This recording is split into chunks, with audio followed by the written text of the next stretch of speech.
Diyos maray na aldaw, ako si Bachi. Ngayong araw nga, samahan nyo ulit kaming manguha ng mga bugitis mga batch. Bago ang lahat ay naglagay muna ako ng proteksyon sa araw dyan. Ay nakakaluknit naman talaga ang init ng araw. Buti na nga lang din ay hiyang sa akin ng rejuve ni Ate Rosmar. Hindi pa nga ako tapos dyan mga batch, ay panay na ang tawag ng kasama namin. Kaya nagturutoy-atoy na ko pababa dyan mga batch. Ngayong araw nga mga batch ay sumama talaga ako sa asawa ko kasi akala ko ay makakarami talaga kami. Shala, fake news. Ayun na nga mga batch, kaya dali-dali na akong sumakay ng bangka dyan. Kasama nga din pala namin ang pinsan ng asawa kong si Jeremy. Paalis na nga kami dyan mga batch nang matanaw ako ng baby ko. Ay panay na ang hawa.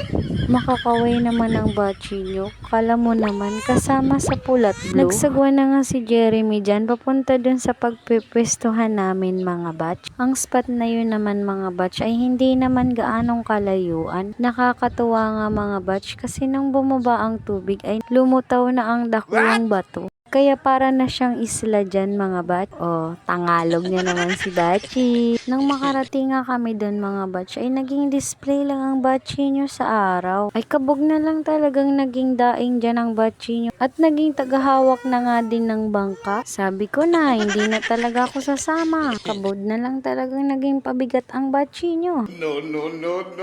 Agad na nga ding sumisid si Jeremy dyan mga batch. Kaya lang panay naman ang reklamo niyan. Bukod kasi sa malalim ay wala din daw siyang makuha. Tamang video-video na nga lang dyan ang batchy nyo para may mai-upload for the content. Oh, walang signal. Dito din pala kami nanguha ng mga kuhol nung nakaraan mga batch. Noong una nga isang shokoy lang ang kasama ko mga batch. Ngayon dalawa na sila. Panay na nga ang aya ko dyan sa kanila mga batch kasi nabuburo yung ang batchy nyo. Dapat may gawin ako kasi ako ang bida dito. Oh, Jollibee. Kaya lumipat na nga kami ng pwesto dyan. Flex ko nga din pala sa inyo yung nakuha dyan ni Jeremy mga batch. Mukhang yung bunsong kapatid niya lang ata ang makakakain yan. Ito nga din pala yung napana ng asawa ko mga batch. Kaya lang mukhang enemy sila nung bugitis.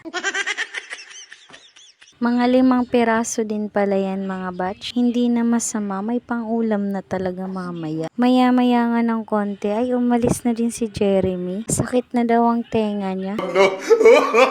Kaya lumipat ulit kami ng panibagong pesto mga batch. Dito nga sa part na to, sa dami ng mga shell na itinapon ay para ng white sand. Natuwa nga din ako sa part na to kasi madaming talaba at malalaki pa. Kaya kinuha ko yung lahat. Konti lang pala yung nakuha namin dyan mga batch, pero okay na yan kasi pang ulam lang naman namin yan. Masarap din kasi yung i-adobo mga batch. Nakatikim ka na ba nyan? O siya, dyan na ka mo. Diyos mabalos.